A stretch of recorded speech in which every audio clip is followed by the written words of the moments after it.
Students, strong base studies में आप सभी का स्वागत है। जैसे कि आप सभी जानते हैं कि इंटरमीडिएट हिंदी माध्यम के बच्चों के लिए एक क्विक रिवीजन सीरीज चल रही है, जिसमें 18 क्लास ऑलरेडी हो चुकी हैं। आज 19वीं क्लास है, तो शुरू करेंगे। आज का पहला क्वेश्चन है, 4 समतल प्लेटें जिनमें प्रत्येक प्लेट का क्षेत्रफल a है तथा प्लेटों के बीच की दूरी d है, चित्रानुसार वायु में व्यवस्थित हैं। दिए गए परिपथ में A व B के बीच तुल्य धारिता ज्ञात कीजिए। तो इसमें दो तरह का कॉम्बिनेशन दे रखा है, पहला और दूसरा। इसमें 4 प्लेटें हैं, पहली प्लेट ये हो गई, ये दूसरी प्लेट हो गई, ये तीसरी हो गई, ये चौथी प्लेट हो गई। इन प्लेटों के बीच की दूरी जो दे रखी है, प्रत्येक प्लेट के बीच की दूरी दे रखी है D और प्रत्येक प्लेट का क्षेत्रफल दे रखा है A। तो पहले देखेंगे, इसमें पहले वाले में देखेंगे कि ये जो पहली और दूसरी प्लेट है, इनसे एक संधारित्र बन रहा है। तीसरी और चौथी जो प्लेट है, इनसे दूसरा संधारित्र बन रहा है। मान लिया कि पहले संधारित्र की धारिता, माना पहली 1 व 2 प्लेटों से बने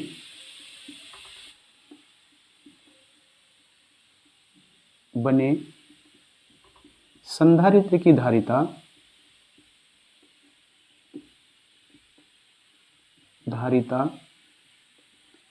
C1 है, तब C1 बराबर हो जाएगा epsilon not A upon D। इसी प्रकार तीसरी व चौथी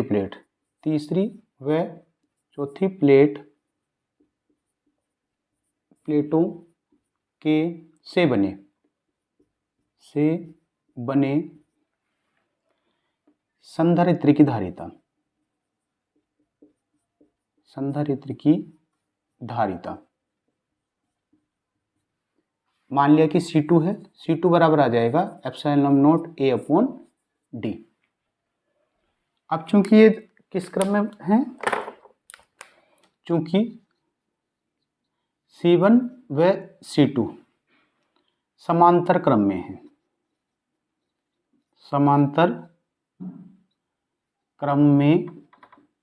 हैं, अतः तुल्य धारिता इसको लिख सकते हैं CAB बराबर आ जाएगी C1 प्लस C2, क्योंकि समांतर क्रम में धारिता जो है सीधे सीधे जुड़ जाती है। Epsilon not A upon D plus epsilon not A upon D, तो ये आ जाएगा 2 epsilon not A upon D CAB। तो ये आया पहले केस में आंसर। इसी तरह से अब दूसरे केस में देखेंगे, नोट कर लेंगे।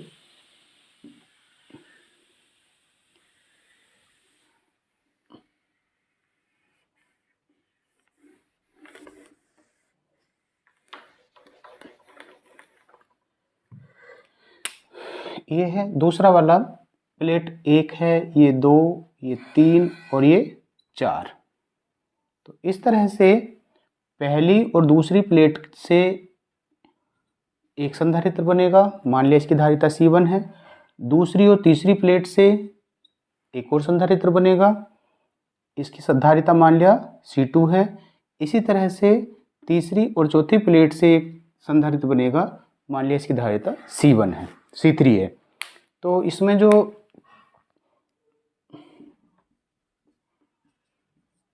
चित्र से C1 बराबर आ जाएगा, क्योंकि बीच की दूरी अब भी D है, क्षेत्रफल A है।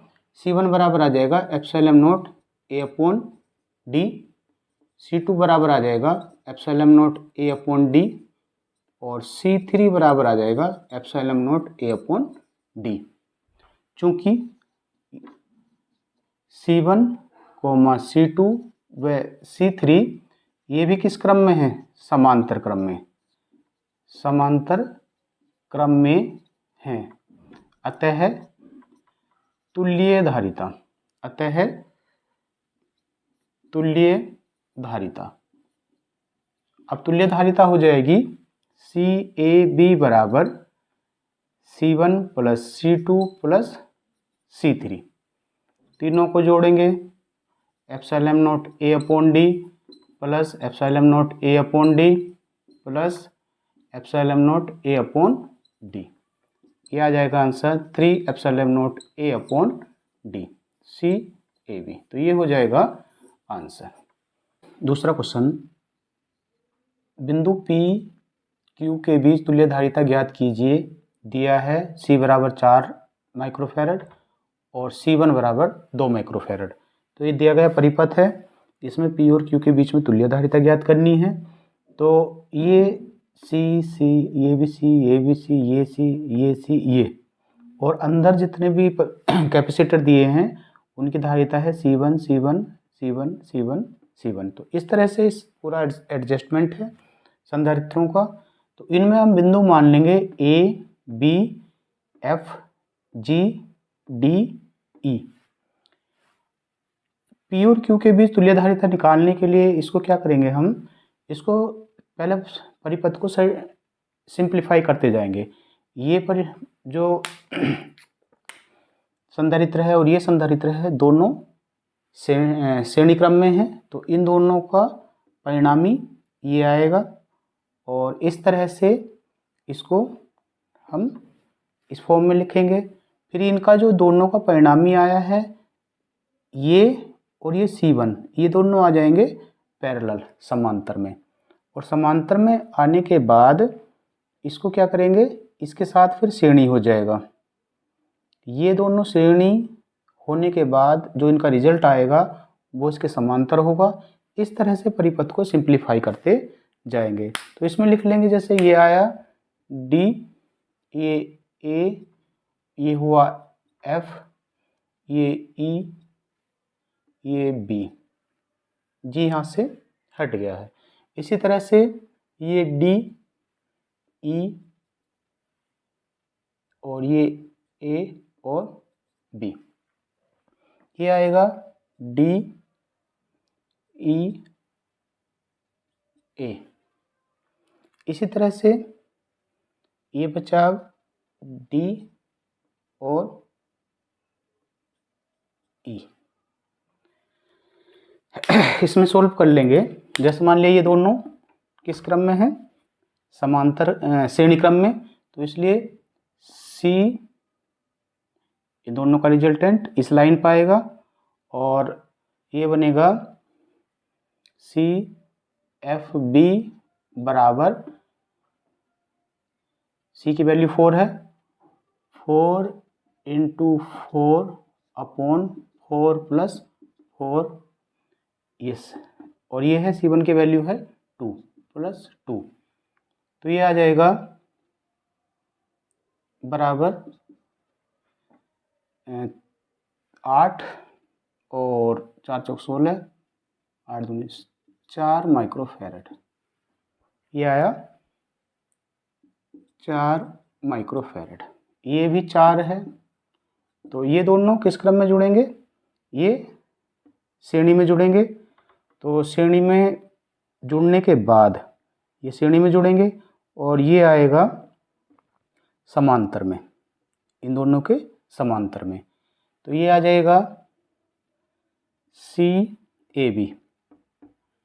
CAB बराबर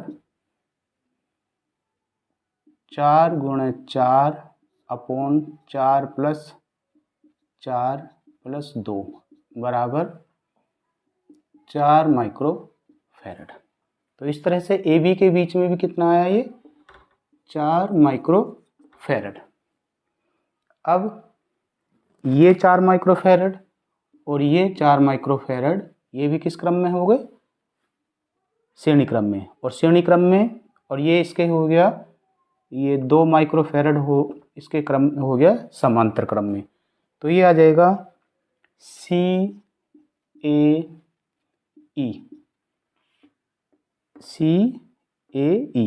ये दोनों श्रेणी और इन दोनों का जो रिजल्टेंट आएगा ये इसके आ जाएगा समांतर में। तो श्रेणी में फिर वही 4 into 4 upon 4 plus 4 plus 2 implies that 4 microfarad.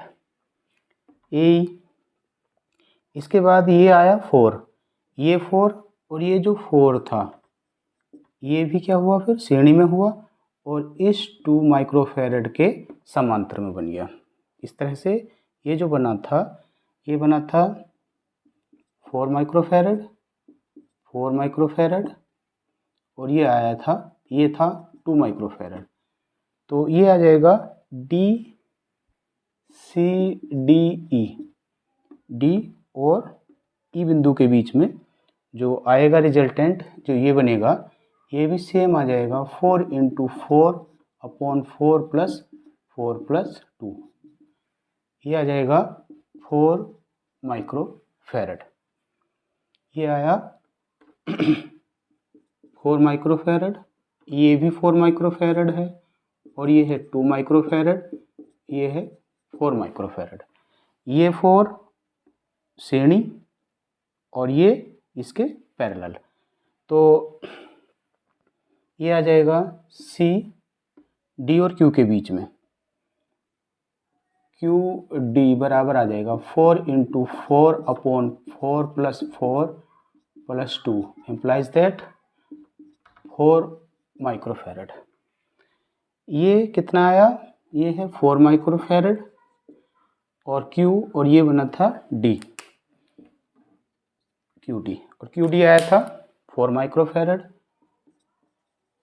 तो रिजल्टेंट आ जाएगा C P और Q के बीच में, PQ बराबर आ जाएगा 4 ये हैं, 4 ये हैं और ये कैसा क्रम है, श्रेणी क्रम, और श्रेणी क्रम में आ जाएगा 4 प्लस 4 4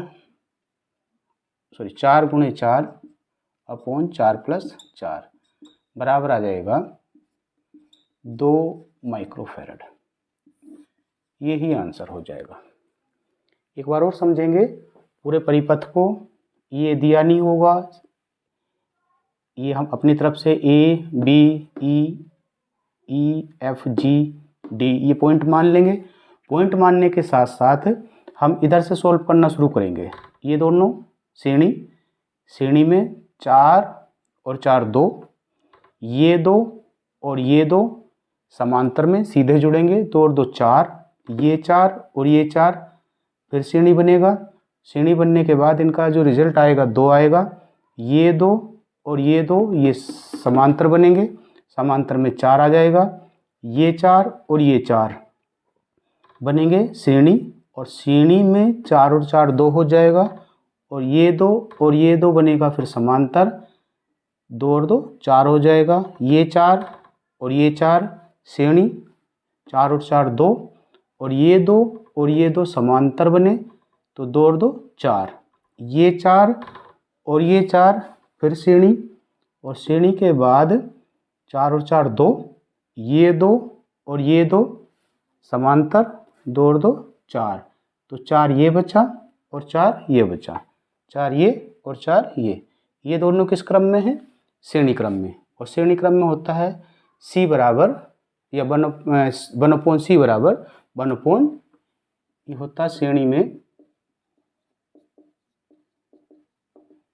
1/C बराबर 1/C1 प्लस 1/C2, और समांतर में होता है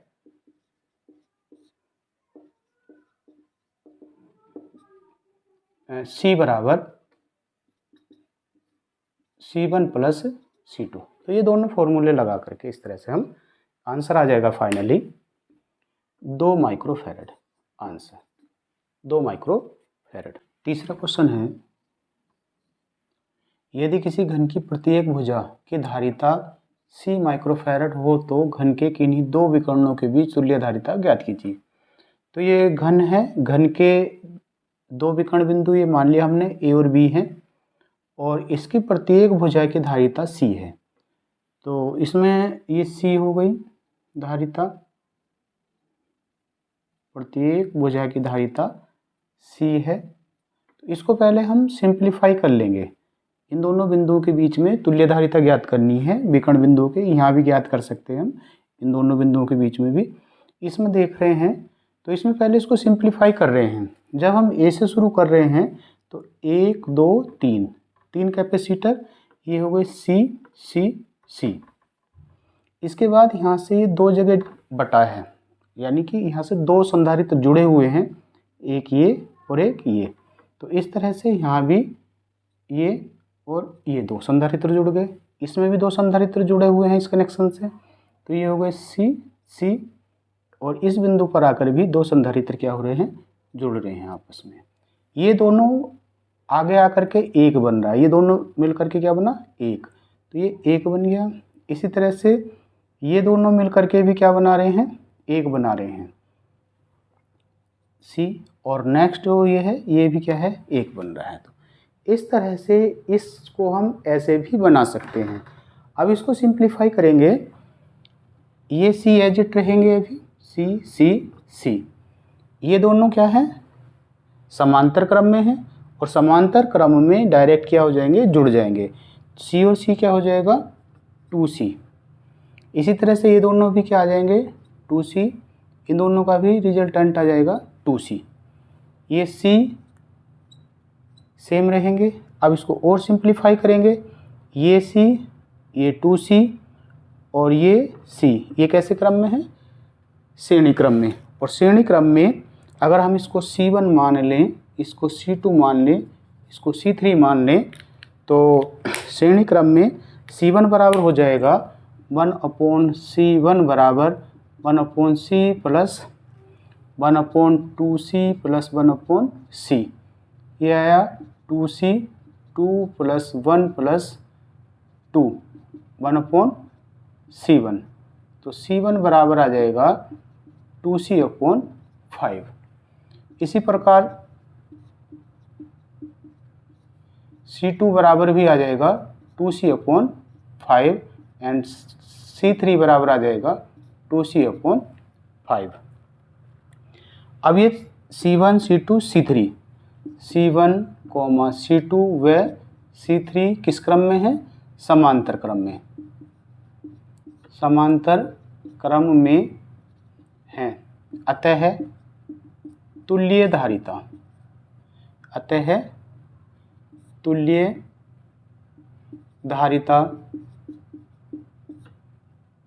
इसको लिख सकते हैं CAB बराबर आ जाएगा C1 plus C2 plus C3। तीनों की वैल्यू रख देंगे तो CAB बराबर आ जाएगा 2C/5 plus 2C/5 plus 2C/5। ये आंसर आ जाएगा CAB बराबर 6C/5 माइक्रोफैरड। ये आया आंसर। एक बार और समझेंगे। घन को पहले, घन की प्रत्येक भुजा पर कैपेसिटर जो दिया है, धारिता इसकी है C माइक्रोफैरड। तो इसको सिंप्लीफाई कर लेंगे। सिंप्लीफाई करने के बाद इसको सोल्व करते जाएंगे और लास्ट में C1 C2 C3 आ जाएंगे समांतर क्रम में। समांतर क्रम में इसको सीधे सीधे जोड़ करके आंसर आ जाएगा 6C/5। फोर्थ क्वेश्चन है, नेक्स्ट क्वेश्चन। दिए गए परिपथ में दोनों संधारित्रों पर संचित आवेशों की गणना कीजिए। तो ये पूरा परिपथ दिया गया है। ए और बी के बीच में दो संधारित्र जुड़े हुए हैं जो कि श्रेणी क्रम में जुड़े हुए हैं। दो रेजिस्टेंस जुड़े हुए हैं, प्रतिरोध जुड़े हुए हैं जो कि श्रेणी क्रम में जुड़े हैं। बिंदु ए और बी को क्या कर दिया है, बैटरी से जोड़ दिया गया है जिसका विद्युत वाहक बल 20 वोल्ट है और बैटरी या सेल का जो आंतरिक प्रतिरोध है वो है 1 ओम। चूँकि ये संधारित्र श्रेणी क्रम में जुड़े हैं और श्रेणी क्रम में आवेश समान होता है, यदि हम बिंदु ए और बी के बीच में विभवांतर कैलकुलेट कर लें, इनका परिणाम ही निकाल लेंगे और इन दोनों के बीच में विभवांतर कर कैलकुलेट कर लें तो विभवांतर कैलकुलेट करने के बाद Q बराबर होता है CB, और जो एक के लिए आवेश होगा वो ही दूसरे के लिए होगा क्योंकि श्रेणी क्रम में समान रहता है। यदि ये पूरा परिपथ स्थायी अवस्था में है तो स्थायी अवस्था में क्या होगा, कैपेसिटर जो हैं ये संधारित्र इसको अफेक्ट नहीं करेंगे, प्रभावित नहीं करेंगे, और इस स्थिति में परिपथ में बहने वाली धारा जो होगी वो समान होगी, परिपथ में बहने वाली धारा में कोई परिवर्तन नहीं होगा। तो करेंगे इसको सोल्व स्थायी अवस्था में।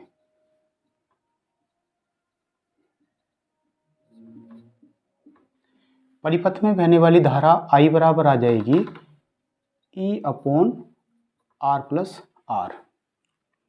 I बराबर आ जाएगा E कितना है 20, R ये दोनों किस क्रम में, श्रेणी क्रम में, और श्रेणी क्रम में R जो है ये आ जाएगा, सीधे सीधे जुड़ जाएगा,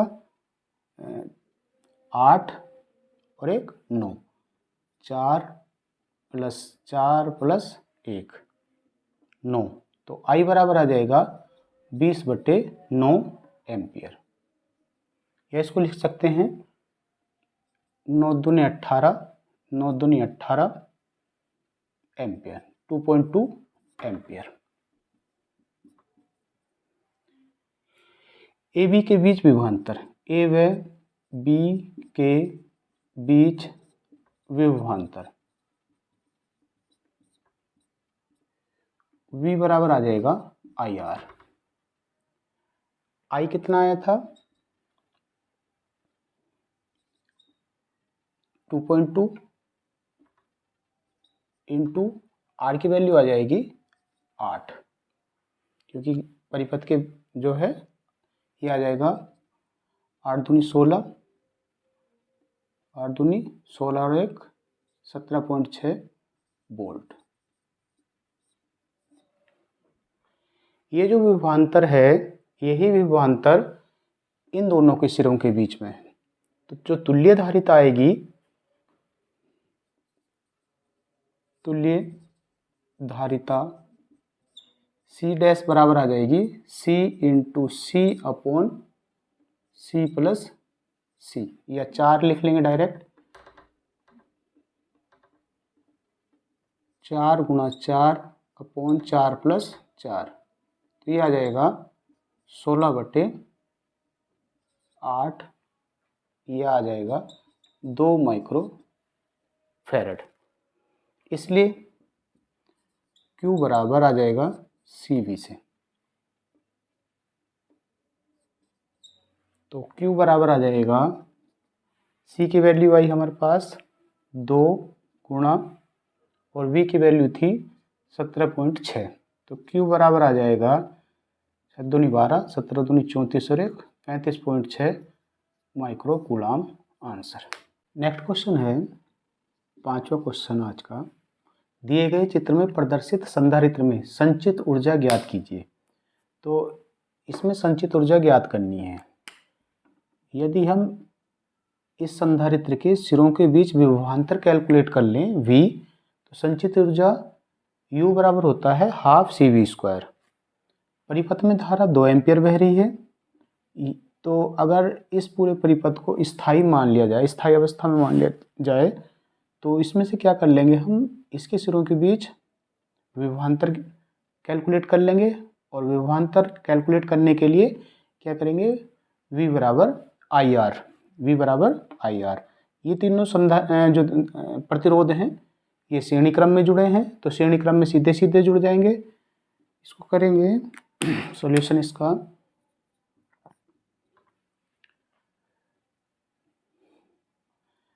संधारित्र के सिरों के बीच विभवांतर V बराबर आ जाएगा I इंटू R। I दे रखा है 2, R हो जाएगा 2 प्लस 3 प्लस 5, क्योंकि श्रेणी क्रम में सीधे सीधे जुड़ जाएंगे। 2 प्लस 3 प्लस 5, 5 3 8 तो 10, और 10 दूनी 20 वोल्ट आया विभवांतर इसके सिरों के बीच। दिया है C बराबर 2 माइक्रोफैरड, इसलिए संधारित्र में संचित ऊर्जा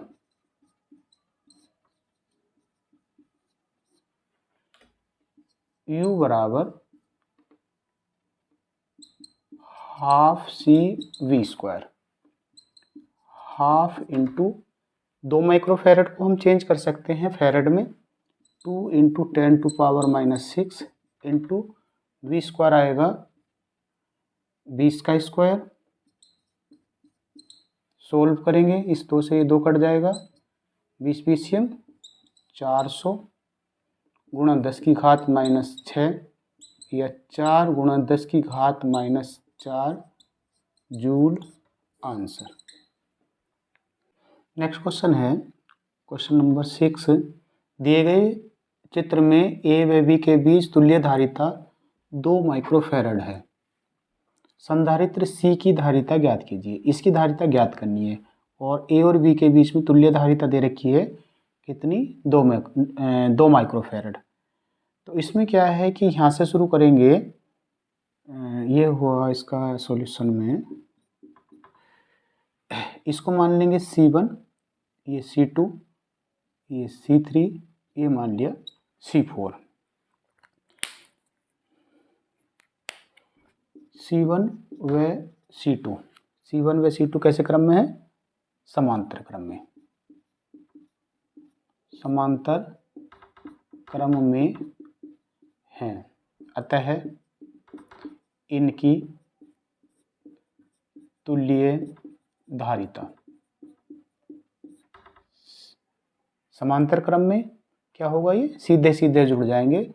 C डैश बराबर आ जाएगा 2 + 2 या C डैश बराबर 2 दूनी 4 माइक्रोफेरेड, 2 और 2 4 माइक्रोफेरेड। अब ये जो इनका एक बन गया है, एक बनने के बाद 4 माइक्रोफेरेड और ये 4 माइक्रोफेरेड किस क्रम में हो गए, श्रेणी क्रम में। C डैश व C3 श्रेणी क्रम में है।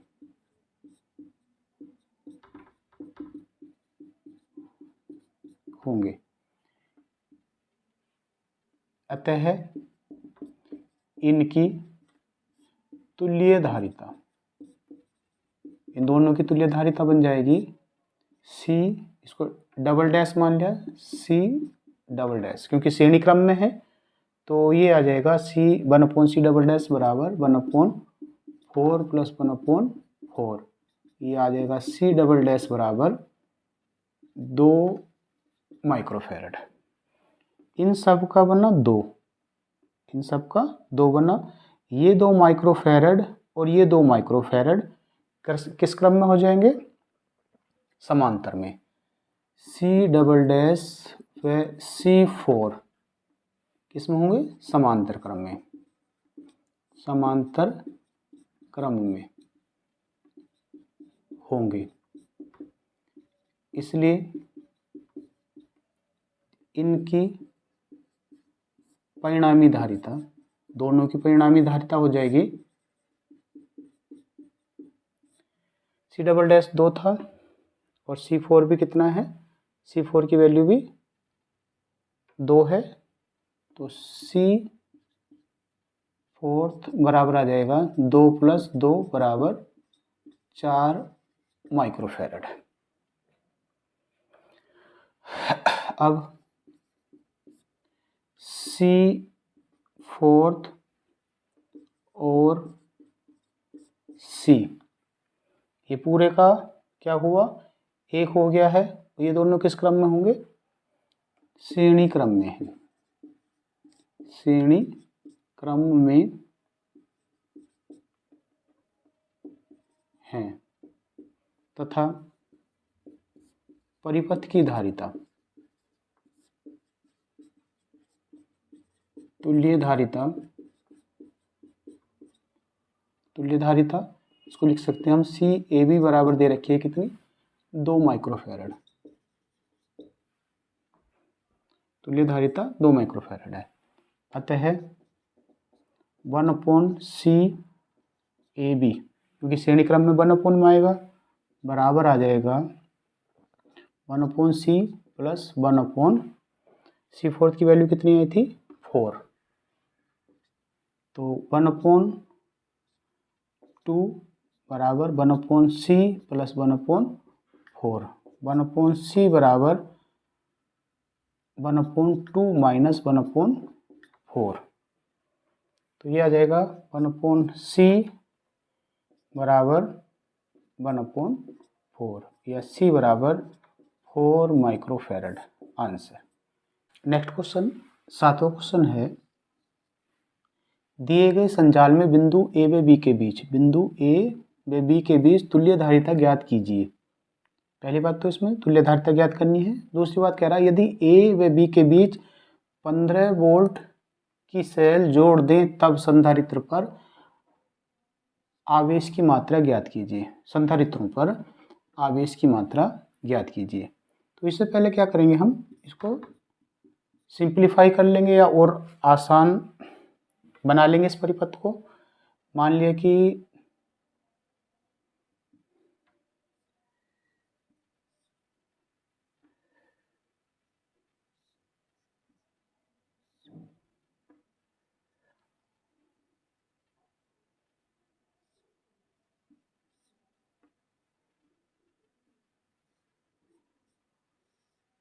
इस तरह से इसको बना लिया।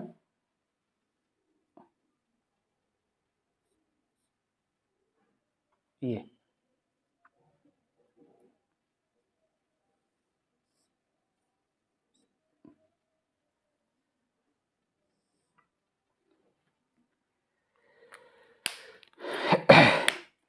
बिंदु मान लिया ए है, दिया है इसमें ए हो गया बी, C1 बराबर दे रखा है 4 माइक्रोफैरड, C2 बराबर दे रखा है 4 माइक्रोफैरड, C3 बराबर दे रखा है 4 माइक्रोफैरड, C4 दे रखा है 4 माइक्रोफैरड और V बराबर दे दिया कितना 15 वोल्ट, 15 वोल्ट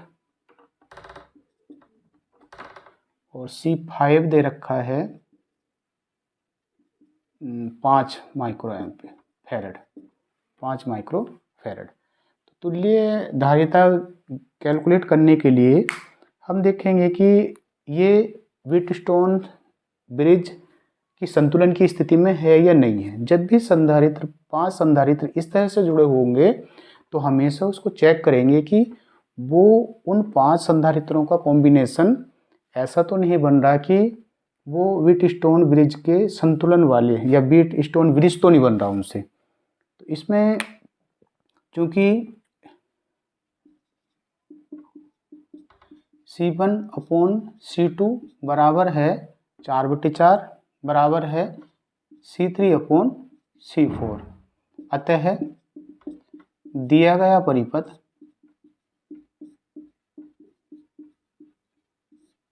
किसमें है, व्हीटस्टोन सेतु की संतुलन की स्थिति में है। और जब व्हीटस्टोन सेतु की संतुलन की स्थिति होगी तो ये जो बिंदु हैं, इन दोनों बिंदुओं पर, इसको मान लिया बिंदु C, इसको मान लिया बिंदु D, बिंदु C और D पर विभव समान होगा। और विभव समान होने का मतलब है C और D के बीच में विभवांतर होगा 0।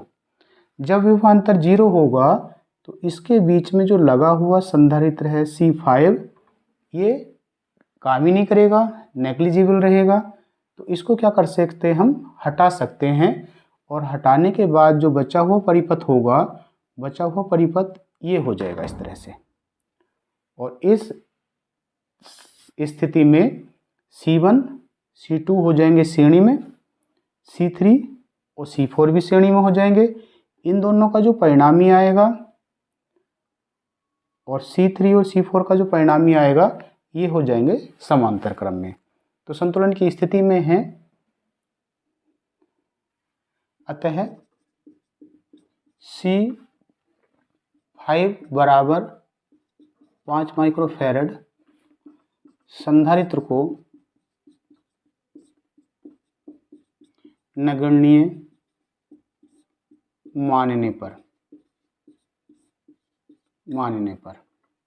इसको नगण्य मान लिया। C1 व C2 श्रेणी क्रम में होंगे,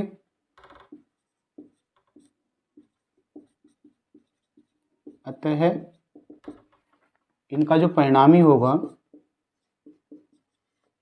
परिणामी आ जाएगा C डैश बराबर 4 गुणा 4 बटे 4 प्लस 4 बराबर आया 2 आना चाहिए, 2 माइक्रोफैरड। इसी प्रकार C3 व C4 का परिणामी, इसको लिख लिया हमने C डबल डैश बराबर 2 माइक्रोफैरड। C डैश व C डबल डैश, अब ये पूरा का पूरा बन गया C डैश और ये पूरा का पूरा बन गया C डबल डैश, और ये किस क्रम में होंगे? समांतर क्रम में। समांतर क्रम में हैं, अतः परिणामी, या इसको तुल्य भी कह सकते हैं, तुल्य धारिता CAB बराबर आ जाएगा 2 और 2 4 माइक्रोफैरड। एक तो आंसर ये हो गया 4 माइक्रोफैरड आंसर। अब ये जो 15 वोल्ट है, कह रहा है ना कि AB के बीच इतने वोल्ट की सेल जोड़ दें तब संधारित्रों पर आवेश की मात्रा क्या होगी। ये जो है ये सिरा, ये इस बिंदु पर इन दोनों संधारित्रों के बीच भी जुड़ा हुआ है, इसी तरह से इन दोनों के बीच में भी क्या है? संधारित्रों पर जुड़ा हुआ है। तो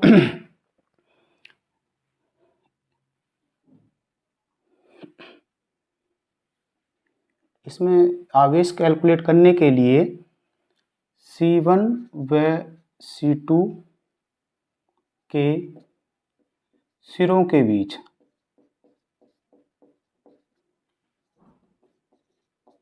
विभवांतर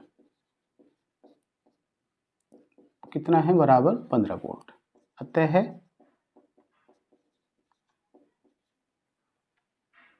इन पर आवेश, दोनों पर आवेश समान होगा क्योंकि दोनों किस क्रम में है? श्रेणी क्रम में। तो आवेश Q बराबर आ जाएगा C1 इंटू V, और ये आ जाएगा C1 कितना है? C1 आया था हमारे पास 2 गुणा 15, ये इसको लिखेंगे 2 माइक्रोफैरड गुणा 15 वोल्ट, 15 दूनी 30 माइक्रो कूलम, इसको मान लिया हमने Q1। इसी प्रकार C3 व C4 के सिरों के बीच